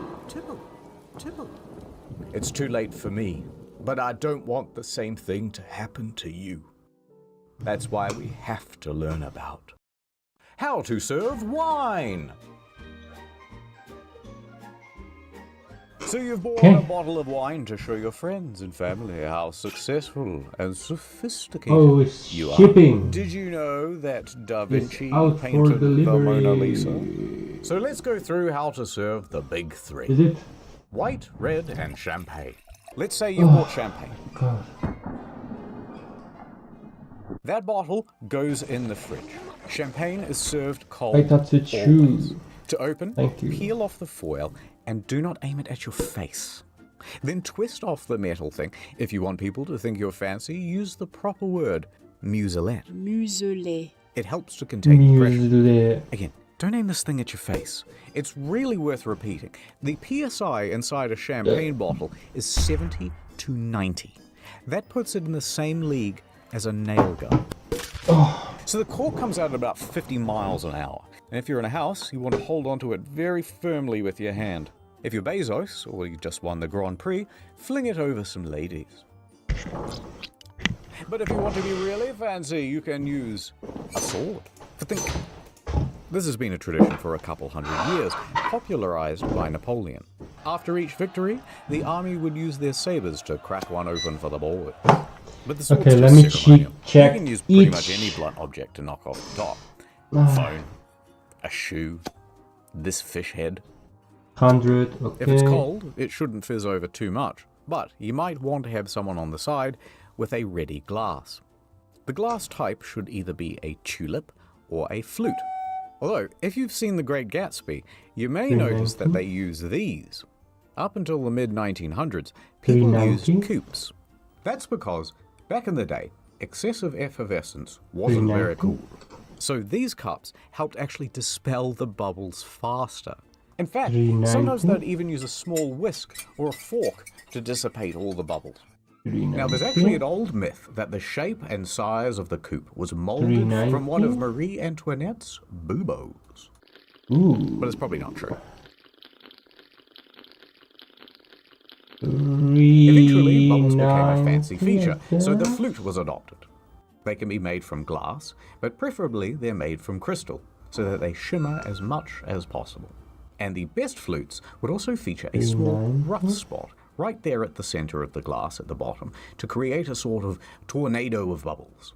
Anyway, as you pour, tilt sideways so it isn't all head, and don't pour more than 2/3 full. Done. White wine. White wine is best served okay, it's done. 10 to 15 degrees. Oh my god. It was crazy. Bowl and pour to about half full. And when you drink, do a sniff test and, you know, aerate it a bit. Then hold it down low on the stem so your hands don't heat up the lid. If it's not to your taste, cut it with 50% Sprite and add a few ice cubes. Again. Done. Reds. Red wine is not chilled. It is served at room temperature. When you first open it, you're supposed to let it sit for a while to oxidize. That gives it more flavor. Although, if you don't want to wait, you can just pour it into a decanter. That does the same thing. To drink from, we want a big bowl on a stick, so you get a full face of the aromas of the grape blood. When you pour the thing, fill it about 1/3 full. That's pretty much it. However, when it comes to wine snobbery, red wine snobbery is at the top of the Maslow hierarchy. Crushed white rock, it's almost like a rock quarry. Oh my god, shut up. And there's a taste testing thing that people do, and it'll go a bit mental, and it's kind of gross, and it looks dumb. But if you think you're ready for the ultimate test, ready to take the one-chip challenge of enology, then here's how you do it. When the waiter comes over, insist on taking a teensy sample. Inspect for color, clarity, and legs. Legs refers to how viscous the wine is. Smell it. Smells like a red wine. Swirl it around on the table, making a loud scratching noise, so that everyone knows you're a connoisseur. Swirling the wine glass is almost like turning up the volume on the stereo. When you taste it, you're supposed to get it over every part of your mouth, so that when you brush your teeth later, it's awful. Then take in big sips of air. This is where you comment on the texture and taste. Complex notes! You yell across the room. Now this is the best part. You can just make shit up about vanilla smatterings or citrusy undercurrents. I swear, there's a hint of blueberry. It's one of those things that's kinda true, but subjective enough that no one can really refute you. So make a big show of it. There is a little bit of an earthiness, almost a graphite clay note to this. It's a little bit meaty, it's a little bit sort of rustic. There are definitely hints here of Monster Ultra sugar-free. If this is a taste test and you're sampling dozens of wines, you want to spit out the sample into this gross bucket so you don't get too drunk.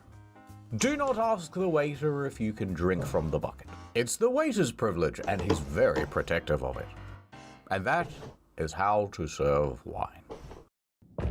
Okay, that's a lot of shitting on wine, people. And we shouldn't get bullied. Okay. But let me do a quick 180. Because, wine... Okay, I didn't fuck it up. I guess it works. Good also. Woo! Oh my god. Into wine is one of the great dad hobbies. One day you will have a model train set in your basement, complete with a little walking path in the grass just right. The best part about this hobby is building. Okay, I'll do the other ones later. I'm a little and then tired. making people sit there while you explain the little trains. The other ones shouldn't be detail of how they work. It's just 1, 2, 3, 4, 5, 6, That's when you 7, save 8, up for 9, the little space marine man. 10. You take him out of the packet, You put on a Here there were podcast what, with some more hammer times and now. Under the same. Horace is the best lesson. and you slowly paint it yourself. And then you argue with